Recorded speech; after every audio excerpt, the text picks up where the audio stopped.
Super Saravana ஸ்டோர்ஸ்ல December 16 இருந்து ஜனவரி 15 வரைக்கும் ஒவ்வொரு பிரான்ச்லயும் ஒரு கஸ்டமருக்கு ₹1,00,000 மதிப்புள்ள தங்க நகை பண்டிகை பரிசு.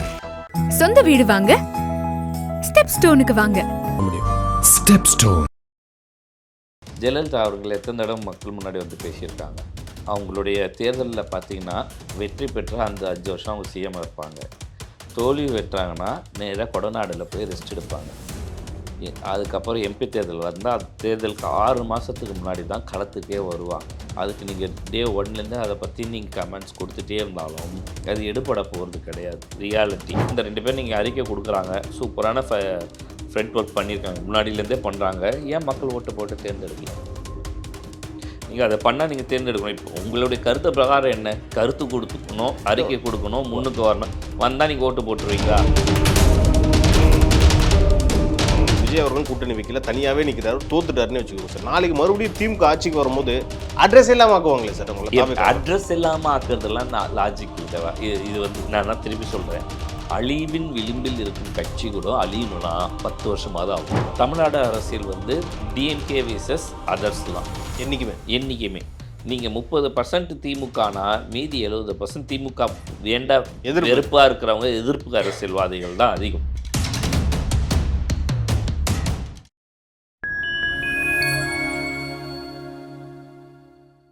ஃபைன் டைம் நேயர்களுக்கு வணக்கம். இன்று நம்மோடு இணைந்திருப்பவர் ஃபைன் டைம் மீடியாவின் சிஇஓ திரு காமேஷ் அவர்கள். வணக்கம் சார். வணக்கம் தேவா. சார், நம்ம ஏற்கனவே வந்து ஒரு நிகழ்ச்சியில் பேசியிருந்தோம். தாவேக்காக்கு வந்து எவ்வளோ வாக்கு சதவீதம் இருக்குன்ட்டு. நீங்களும் சொல்லியிருந்தீங்க 15% ஷியோராக இருக்குன்னு சொல்லியிருந்தீங்க. இன்றைக்கி இருக்க கள சூழலில் தாவேக்காவோட வாக்கு சதவீதம் எவ்வளோ தான் சார் இருக்குது? இல்லை, வாக்கு சதவீதம் ஒவ்வொரு டர்னர் நம்ம செக் பண்ணும் போது மீதி ஏறிட்டே இருக்க மாதிரி தான் இருக்குது. இந்த தடவை நமக்கு ஒரு ஆத்தென்டிக்காக அந்த உளவுத்துறைகள், மத்திய உளவுத்துறை, அவங்களுடைய ஆத்தென்டிகேஷனான ஒரு ரிப்போர்ட் நமக்கு கிடச்சது. பிரகாரம் பார்க்கும்போது 2 மாதத்துக்கு முன்னாடி எடுத்த சர்வே பிரகாரம் அவர் 20% கிட்டத்தட்ட வந்திருக்கிறதா சர்வே ரிப்போர்ட் சொல்லுது. ஸோ இதை பேஸ் பண்ணி பார்க்கும்போது அதுக்கப்புறம் பல சேஞ்சஸ் நடந்திருக்கு. இப்போ செங்கோட்டன் போன்ற ஒரு சீனியர் லீடர் ஜாயின் ஆகிருக்கிறதோ சரி, இப்போ பல இன்னைக்கு வரைக்கும் ஜேசிடி பிரபாகர் வரைக்கும் ஜாயின் பண்ணியிருக்காங்க. இது பிரகாரம் பார்க்கும்போது அவங்களுடைய வளர்ச்சி ஏறிட்டே தான் இருக்குது அப்படின்னு. இப்போ நம்ம எல்லோரும் நினச்சிட்டு இருக்க மாதிரி அந்த 3வது இடமா 4வது இடமான்றதை பற்றி நம்ம எல்லோரும் பேசிகிட்டே இருக்கிறோம் அப்படின்றது தான் அரசியல் யதார்த்தம். ஆனால் இப்போ பார்க்கும்போது அவங்க வந்து முதல் இடத்துக்கு தான் அவங்க முழு முயற்சியும் எடுக்கிறாங்கன்ற மாதிரி தெரியுது. அது எப்படி சார் 2 இடம் இல்லாமல் முதலாவது இடம் அப்படின்னா அவங்க கூட்டணியுமே பலப்படுத்தணும்னு நினைக்கிறாங்க. இப்போது இந்த ஒரு தேன்கூடில் கல் எறிஞ்ச மாதிரி முன்னாடியே வந்து எங்கள் கூட்டணிக்கு வரவங்களுக்கு கூட்டணி ஆட்சின்றத ஒரு ஸ்டேட்மெண்ட்டாக விஜய் விட்டதுக்கப்புறம் இது வந்து பெரிய இம்பேக்ட் கிரியேட் பண்ணியிருக்கு. அதாவது வாயில்லா பூச்சின்னு சொல்கிற காங்கிரஸ் கூட இன்றைக்கி பேச ஆரம்பிச்சிட்டாங்க அப்படின்றது தான் இதோடைய கலா யதார்த்தம். ஒரு லீடர், ஒரு கட்சி ஒரு ட்ரெண்டை மாற்றினாங்கன்னா அது எல்லா இடத்துலையும் இம்பேக்ட் ஆகுன்றது வந்து இதை நம்ம பார்க்கலாம். நீங்கள் சொல்லியிருக்கீங்க 20% வரைக்கும் இப்போ வரைக்கும் இருக்குன்னு சொல்கிறீங்க. ஆனால் அவங்களோட செயல்பாடுகள் வந்து பெருசாக இல்லை, திருப்திகரமாக இல்லைன்றது தான் எதிர்கட்சின்னு கிடையாது, மக்களிடத்தே அந்த வந்து விமர்சனம் இருக்குது. இப்படி இருக்கிற போது அவங்களுக்கு 20%ன்றதை நம்ம ஏற்றுக்க முடியுமா? என்ன செயல்பாடு இல்லைன்னு சொல்கிறாங்க தேவா? ஏன்னா இப்போ வந்து விஜய் பார்த்தீங்கன்னா அதிகபட்சமாக வெளியில் வந்து பேச மாட்டாருன்றதை தாண்டி மக்கள் பிரச்சனையை வந்து ஒரு அறிக்கையாக கூட வெளியே விட மாட்டாரு அப்படின்ற மாதிரி அந்த விமர்சனம் இருக்குது. ஸோ இன்னொரு பக்கம் வந்து நீங்கள் 20% அவருக்கு வந்து ஓட்டு இருக்குன்றீங்க. இது வந்து எப்படி சார் சாத்தியம்? ஜெயலலிதா அவர்கள் எத்தனை தடவை மக்கள் முன்னாடி வந்து பேசியிருக்காங்க. அவங்களுடைய தேர்தலில் பார்த்தீங்கன்னா வெற்றி பெற்ற அந்த 5 வருஷம் அவங்க சிஎம் இருப்பாங்க. தோல்வி பெற்றாங்கன்னா நேராக கொடநாடில் போய் ரெஸ்ட் எடுப்பாங்க. அதுக்கப்புறம் எம்பி தேர்தல் வந்தால் அது தேர்தலுக்கு 6 மாதத்துக்கு முன்னாடி தான் களத்துக்கே வருவாங்க. அவங்க அரசியல் யதார்த்தத்தை புரிஞ்சவங்க. இது அவங்க வரலன்றதை வந்து நான் நெகட்டிவாக சொல்ல வரல. நீங்கள் என்ன தான் அந்த ஆட்சி அமைஞ்சு அதுக்கு நீங்கள் டே 1லேருந்து அதை பற்றி நீங்கள் கமெண்ட்ஸ் கொடுத்துட்டே இருந்தாலும் அது எடுபட போகிறது கிடையாது. ரியாலிட்டி. ஸோ தேர்தல் களம் மட்டும்தான் அதை மாற்றி அமைக்கிற களம்ன்றது அவங்க யதார்த்தத்தை புரிஞ்சிருக்கும் போது தேர்தலுக்கு முன்னாடி வந்து பேசுறது தான் சரியாக இருக்கும். அது வரைக்கும் அவங்க பண்ணியிருக்க சரியோ தவறுகளை அவங்க சுட்டி காட்டுறதுன்னு. அதில் நடுவில் ஏதாவது ஒரு முக்கியமான ஒரு நிகழ்வுகள் நடக்கும்போது அறிக்கைகள் வரும், அது நம்ம ஏற்றுக்கலாம். பட் இங்கே என்ன இருக்குன்னா, இப்போ அறிக்கை விடுறதுக்கான இப்போ நீங்கள் ஒரு 40 வருஷம் 50 வருஷம் கட்சிகள் அறிக்கை விடுறது ஓகே. இவங்க புதுசு ஒன்று. 2வது வந்து திமுக, அதிமுக தவிர மற்ற கட்சிகள்லாம் எப்போ அறிக்கை விட்டு எவ்வளோ பேர் இருக்காங்க? எல்லாரும் பாமக அன்புமணி ராமதாஸ்லாம் பார்த்தீங்கன்னா தினமும் ஒரு அறிக்கை இருக்கும். அரசில் இருக்கிற ஊழல்களை சுட்டி காட்டி அவங்களோட அறிக்கை வந்து யூஸ்ஃபுல்லாக இருக்கும் சார். பத்திரிகையாளர்களே அதை வந்து தினமும் ஃபாலோ பண்ணுவாங்க. இருப்பை நிலைநிறுத்திக்கிறவங்க பண்ணுவாங்கன்னு ஒன்று வச்சுக்கோங்களேன். சரி, நீங்கள் இவர் திருமாவளவன் எடுத்துக்கோங்க, காங்கிரஸ் எடுத்துக்கோங்க, தேமுதிக எடுத்துக்கோங்க, மற்ற இவ்வளோ கம்யூனிஸ்ட்டுகள் எடுத்துக்கோங்க. இது எல்லா கட்சியுமே எனக்கு தெரிஞ்சு நீங்கள் சொல்கிற மாதிரி அன்புமணி ராமதாஸ், டிடிவி தினகர்கிட்டேருந்து அறிக்கைகள் வரும். இதை நான் பார்த்துருக்கேன். ஓகேவா? மற்ற யாருமே இல்லை. ஸோ அறிக்கைகள் கொடுக்கறதுனால இப்போ இருக்கிற இந்த 2 பேர் நீங்கள் அறிக்கை கொடுக்குறாங்க, சூப்பரான ஃப்ரண்ட் ஒர்க் பண்ணியிருக்காங்க, முன்னாடியிலேருந்தே பண்ணுறாங்க. ஏன் மக்கள் ஓட்டு போட்டு தேர்ந்தெடுக்கல? நீங்கள் அதை பண்ணால் நீங்கள் தேர்ந்தெடுக்கணும். இப்போ உங்களுடைய கருத்து பிரகாரம் என்ன? கருத்து கொடுத்துக்கணும், அறிக்கை கொடுக்கணும், முன்னுக்கு வரணும். வந்தால் நீங்கள் ஓட்டு போட்டுருவீங்களா? இல்லை, ஒரு அரசியல் தலைவராக அவங்களோட கடமையை செய்கிறாங்கன்னு நான் சொல்கிறேன். அதை வந்து விஜய் செய்கிறாரான்றது தான் கேள்வி. அது எப்படி வேணால் செய்யலாம்ல. நீங்கள் இப்போ அந்த அறிக்கை விடுறது, அந்த அறிக்கையினுடைய இம்பேக்ட் என்ன? இம்பேக்ட் மக்கள்கிட்ட போதுன்ற அதான் நான் முன்னாடி கேட்ட மாதிரி தான் சார். அங்கே ரோல் அவங்க ப்ளே பண்ணுறாங்க, அது விஜய் ப்ளே பண்ணுறாரான்றது தான் எனக்கு. அதுதான் தேவை. இங்கே ரோலுன்றது யார் டிசைட் பண்ணுறது? மக்கள். நம்மள மாதிரியான ஊடகவியலாரா, எதிர்கட்சியினரா, யார் சொல்கிற? இப்போ நீங்கள் ஊடகங்கள் பேசுறதெல்லாம் ரொம்ப கம்மி. நம்மள இவங்க எதிர்கட்சி தலைவர்களுக்கெல்லாம் வந்து முதல்ல வெளியே வர சொல்லுங்கன்னாங்க. வெளியே வந்த உடனே கரூர் மாதிரியான சம்பவம் நடந்துச்சு.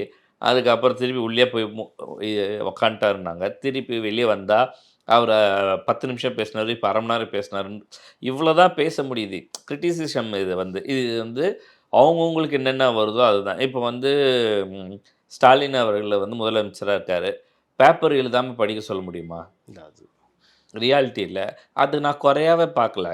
அவருடைய இயல்பு தன்மை என்னமோ அதை தான் அவங்க செய்ய முடியும். நீங்கள் அதுக்கு மேலே ஒருத்தர்கிட்ட எதிர்பார்க்கறதுன்றது சாத்தியக்கூறற்றது. ஸோ இன்றைக்கி வந்து நீங்கள் சொல்கிறபடி பார்த்தா அவங்க வந்து அறிக்கை விட்றாங்களோ, ப்ரெஸ் மீட் பண்ணுறாங்களோ, அதெல்லாம் கிடையாது. எலெக்ஷன் தான் ஃபைனல்ன்றீங்க. எலெக்ஷனில் தான் பார்க்கணும். இப்போ அவங்களுக்கு சப்பார்டினேட்ஸ் இருக்காங்க இல்லையா? இப்போ ராவுத்தர் இப்ராஹிம் மாதிரியான ஆட்களும் கட்சியில் பேச்சாளர்களாக இருக்கவங்களாம் எல்லா மேடையில் வந்து பேசிகிட்டு இருக்காங்களே. அவங்க கொள்கையோ அவங்க இதை வந்து அவங்க கோட்பாடாக எடுத்து பேசுகிறாங்க. பேசுகிறதுக்கு தவறாக இருக்குது, இல்லை என்னுடைய கொள்கைக்கு ஆப்போசிட்டாக இருக்குன்னு தலைமையிலேருந்து எந்த அறிக்கையும் வரல. அப்போ அது ஏற்கப்பட்டது தானே. சரி, நீங்கள் அவர் தான் பேசணும்னு எந்த தலைவர் எல்லா டைமும் எல்லாத்துக்கும் வந்து நீங்கள் முதல்ல ஓவராக நீங்கள் அவைலபிலிட்டியாக இருக்கிறதும் இங்கே தப்பு, ஓவராக இல்லாமல் போகிறதும் தப்பு. ஸோ மிட்வைட் ட்ராவல் பண்ணுறது சரியான மூமெண்ட்டாக தான் நான் பார்க்குறேன். விஜயை பொறுத்த வரைக்கும் அவர் எதுக்கு கொடுத்தாலுமே அது வந்து ஒரு இம்பேக்ட் க்ரியேட் பண்ணணும்னு நான் நினைக்கிறேன். கண்டிப்பாக இன்றைக்கி இருக்கிற இப்போ நான் கூட்டணி ஆட்சியை பற்றி பேச ஆரம்பித்ததுக்கப்புறம் நடக்கிற இம்பேக்ட்னால பல வருஷமாக இருக்க கட்சிகளுக்குள்ளேயே இது ஒரு இம்பேக்டை க்ரியேட் ஆகுது. அரசியல் தெரிஞ்சவங்க, கரெக்டு சார், மக்களை விட்டுருங்க, மக்களுக்கு அரசியலுக்கு தெரியவே முக்கால்வாசி பேர் தெரியாது, புரியாது. இவங்க எதுக்கு இந்த அறிக்கை கொடுக்குறாங்க, எதுக்கு இந்த கூட்டணி பேசுகிறாங்கன்னு கூட பல பேர் தெரியாது. ரியாலிட்டி இது. ஆனால் அரசியல் கட்சிகளுக்கு எல்லா கணக்கும் போட்டு தான் ஒரு விஷயத்தை செய்வாங்க. அவங்களுக்குள்ளேயே இது இம்பேக்ட் க்ரியேட் ஆகுது. ஸோ அப்பேற்பட்ட ஒரு தலைவர் ஒரு அறிக்கைக்குன்னா ஏனோ தானோ கொடுக்க முடியாது இல்லையா? பொறுத்து எந்த முக்கியமான ஒரு நிகழ்வுக்கு கொடுக்கறது தான் அது சரியாக போடும். நீங்கள் எல்லாத்துக்குமே கொடுத்துட்டிங்கன்னா, சப்போஸ் இன்றைக்கி வீரபாண்டிய கட்டபொம்மை இருக்குன்னு ஒரு நடக்குது, அதில் ஒரு அறிக்கையில் ஒரு 4 விஷயம் பேசிட்டிங்கன்னா நாளைக்கு இவர் தெலுங்குக்கு சப்போர்ட்டுன்னு வேறு கதையை எடுத்துருவாங்க. ஸோ இந்த மாதிரி நிறைய விஷயங்கள் இன்றைக்கி இருக்கிற கண்டிஷனில் நம்ம பார்த்து தான் பண்ணணும். ஆமாம், பிராண்ட் பண்ணுறதுக்கான வாய்ப்புகள் அதிகமாக இருக்குது. இப்போவே எல்லோரும் என்ன சொல்ல ஆரம்பிச்சிட்டாங்க, கிறிஸ்தவர்களுடைய ஓட்டு பேக்கப்புன்னு. கிறிஸ்தவர்கள் ஓட்டு மட்டுமே போட்டு அவருடைய பர்சன்டேஜ் 15-20% வருமானம் இட்ஸ் நாட் பாசிபிள். அதை நடக்குதுன்னா அதை நம்ம அக்செப்ட் பண்ணிக்கணும். சரி, ரியாலிட்டியை நம்ம புரிஞ்சு நடந்துக்க வேண்டியது தான். சார் எல்லாரும் அறிக்கை கேட்குறாங்க, எல்லாரும் வெளியே வாழ்கிறாங்க, எல்லாரும் பேச சொல்கிறாங்கன்றதுக்கெல்லாம் ஒரு தலைவர் ரியாக்ட் பண்ணிகிட்டு இருக்க முடியாதுன்றது என்னுடைய. அது எந்த தலைவராக இருந்தாலும். இப்போ நம்ம நாளைக்கு இதே தான் ஜெயலலிதாவுக்கும் கேட்டுருந்துருக்காங்க, கொடநாடுக்கு போயிட்டாங்க அப்படின்னு. 6 மாதத்துக்கு முன்னாடி வந்து அவங்க ஒரு அறிக்கையோ ஒரு பிரச்சாரமாக பண்ண ஆரம்பித்ததுக்கப்புறம் அதோடைய இம்பேக்ட் அதிகமாக இருந்திருக்கு. அவங்க வெற்றி பெற்றிருக்காங்க, ஜெயிச்சு திருப்பி ஆட்சிக்கு வந்திருக்காங்க. இது எங்கே நடக்கலை? ஆட்சியில் இருந்தபோது போன 2011-16க்குள்ளேயே பல தடவை கொடநாடு போயிருக்காங்கன்னு, அங்கே தான் கேம்ப் ஆஃபீஸ் நிறைய தடவை நடந்திருக்குன்னு சொல்லியிருக்காங்க. அந்த நேரத்தில் கூட திருப்பி தேர்தலில் அவங்க ஜெயிச்சிருக்காங்க.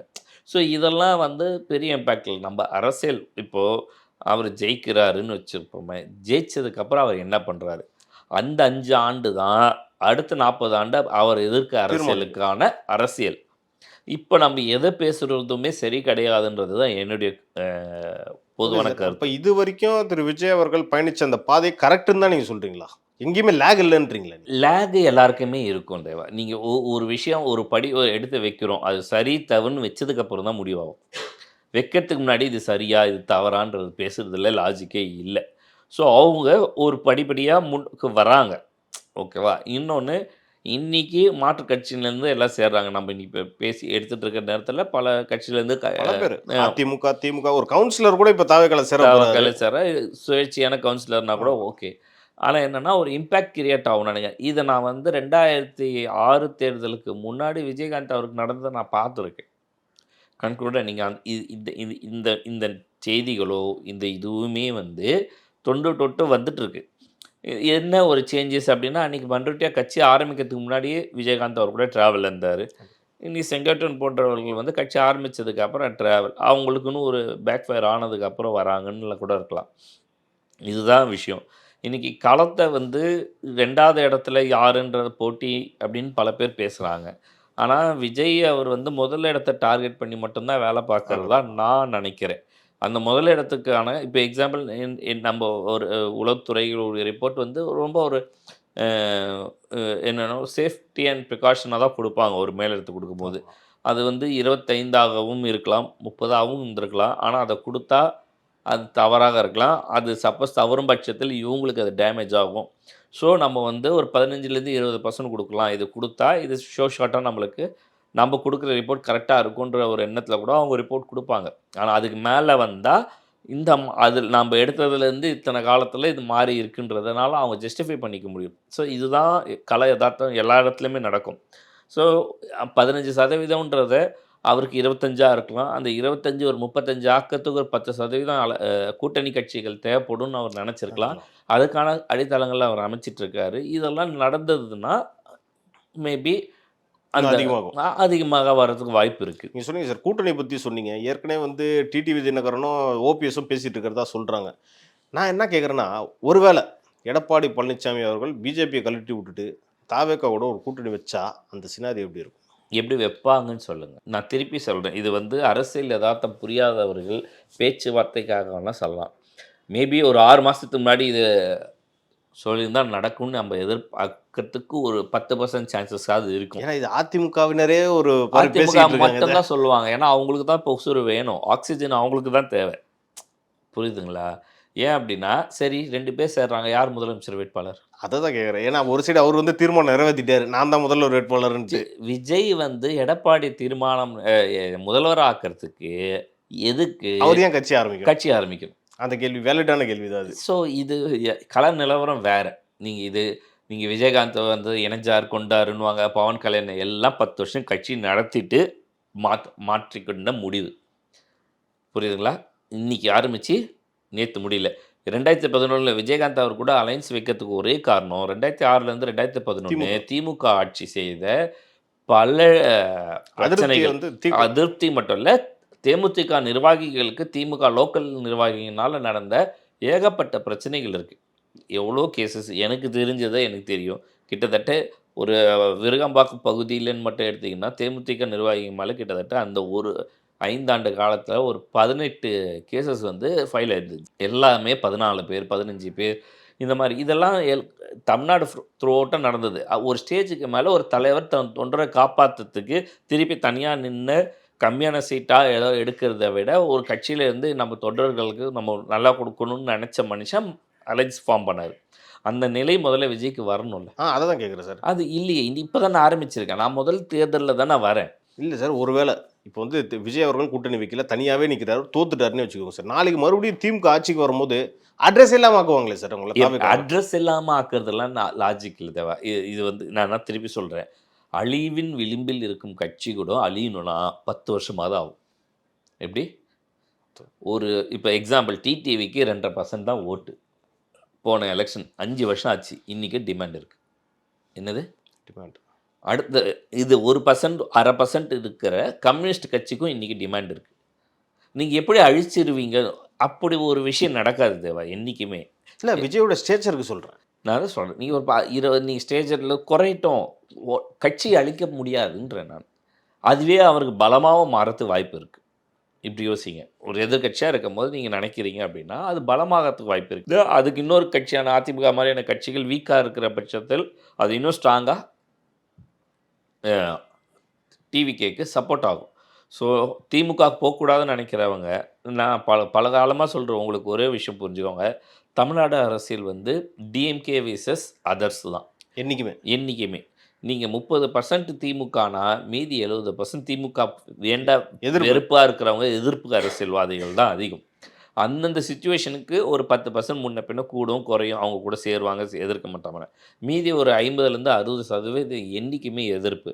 அது யார்கிட்ட போய் சேரும்? நீங்கள் எதிர்க்க ஒருத்தருக்கு இன்னும் பலம் கூட தான் செய்யும், குறை செய்யாது. நீங்கள் கரூர் இன்சிடெண்ட்டை தான் சொல்கிறேன், எதிர்க்கிறாங்க கூடும்.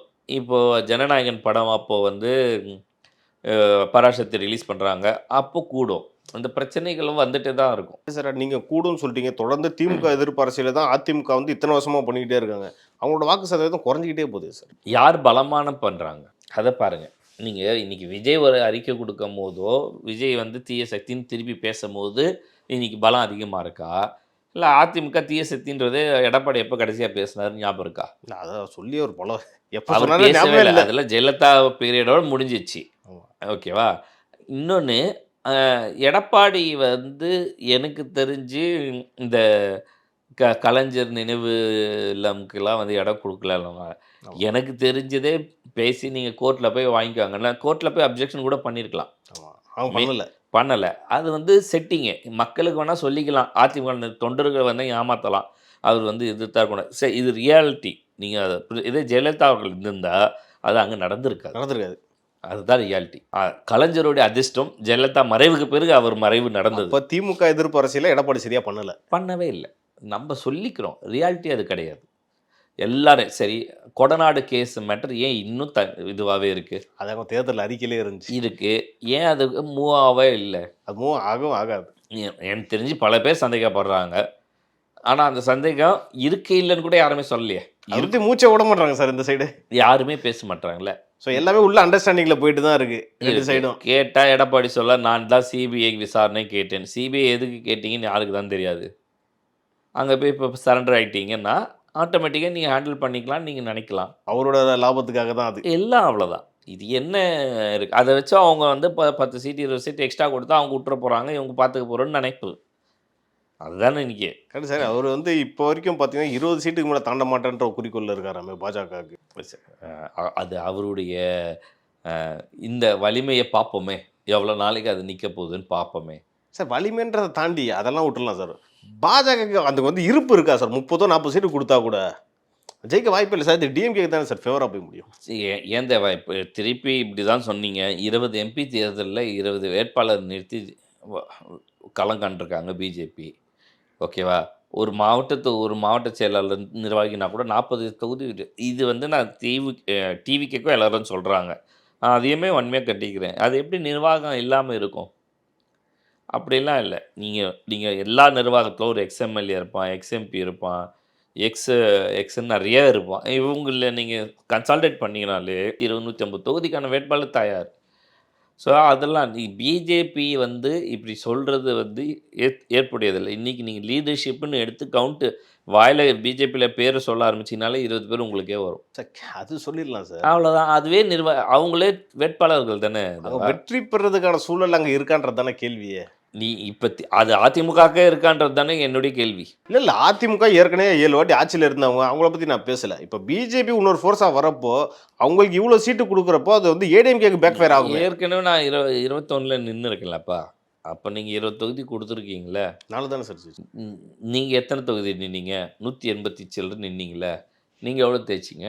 33. அதான் 3க்கு 1 ஜெயிச்சிங்க. அவங்க 5க்கு 1 ஜெயிச்சாங்க. அவ்வளோதான். நீங்கள் சொல்கிறீங்க 7 வருஷம் ஆட்சி, 40 ஆண்டு கால ஆட்சி, இதெல்லாம் நீங்கள் தானே சொல்கிறீங்க.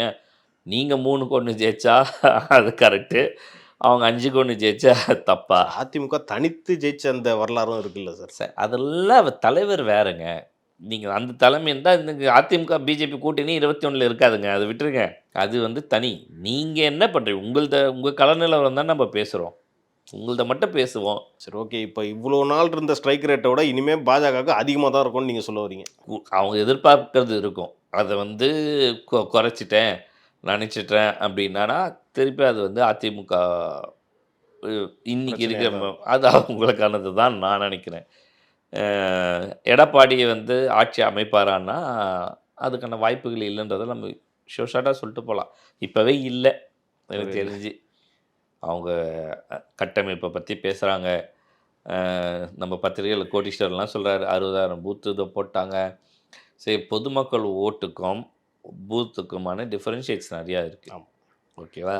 இன்னும் நம்ம வந்து பழைய கார்ப்பரேட் இது பழைய அரசியல் நிலையில் இல்லைன்றதை நான் ஆழமாக பதிய வச்சுட்டே வரேன். இது வந்து கார்ப்பரேட் அரசியலுக்குள்ளே வந்தாச்சு. இனி இந்த பூத் கமிட்டி கொஞ்ச நாளுக்கு அப்புறம் தேர்தல் ஆணையம் கூட இந்த பூத் பர்சன் இருக்கக்கூடாதுன்னு சொல்லிட்டாங்கன்னா நீங்கள் என்ன பண்ணுவீங்க? அதில் ஒன்றும் பண்ண முடியாது. இதெல்லாம் நடக்கும்னு நான் சொல்கிறேன். ஓகேவா? அடுத்த 5 வருஷத்தில் நடக்கலாம், 10 வருஷத்தில் நடக்கலாம். முன்னாடி ஓட்டு ஸ்லிப்பு கொடுத்துட்டு இருந்தோம், கட்சிக்காரங்க தான் போய் கொடுத்துருந்தோம். நான்லாம் வீடு வீடாக போய் கொடுத்துருக்கேன், எனக்கு தெரியும் அந்த நேரம். அதே அடுத்த தேர்தலில் அது எனக்கு அந்த வாய்ப்பே இல்லை. எல்லார் வீட்டில் அவங்களே போய் சேர்ந்துச்சு. தேர்தல் ஆணையமே கொடுக்க ஆரம்பிச்சிச்சு. அடுத்தது இதையுமே அவங்க செய்யறதுக்கு வாய்ப்பு இருக்குது. அப்புறம் இதை பூத்து கமிட்டி இதெல்லாம் பேசுறது அதுக்கு தான் நிர்வாகின்னு வச்சுருக்கோம்ல. இப்போ நீங்கள் எல்லா பகுதி வட்டத்துலையுமே நிர்வாகி இருக்காங்க. நிர்வாகி இருந்தாலே அது மேக்சிமமான கவரேஜ் தான். கரெக்ட். இங்கே பூத்துன்றது கிளை செயலாளர்ன்றதெல்லாம் இவங்க பழைய அரசியல், இது பழைய கஞ்சி இன்னும் காய்ச்சிட்டே இருக்க வேண்டியது தான். இன்றைக்கி அது இல்லாமல் கூட போக வாய்ப்பு இருக்குது. புது ரெவல்யூஷன் மாறும். மாற்றம் ஒன்று தான் மாறாதது. நம்ம இன்னும் நீங்கள் பழையசையே பேசிகிட்டு இருக்கணும். ஓகே சார், பொறுத்திருந்து பார்ப்போம். நடப்பு அரசியல் பற்றி நிறைய பேசணும். இது குறித்து அடுத்தடுத்த நிகழ்ச்சிகளை இன்னும் நம்ம டீட்டெயிலாக பேசலாம் சார். நன்றி.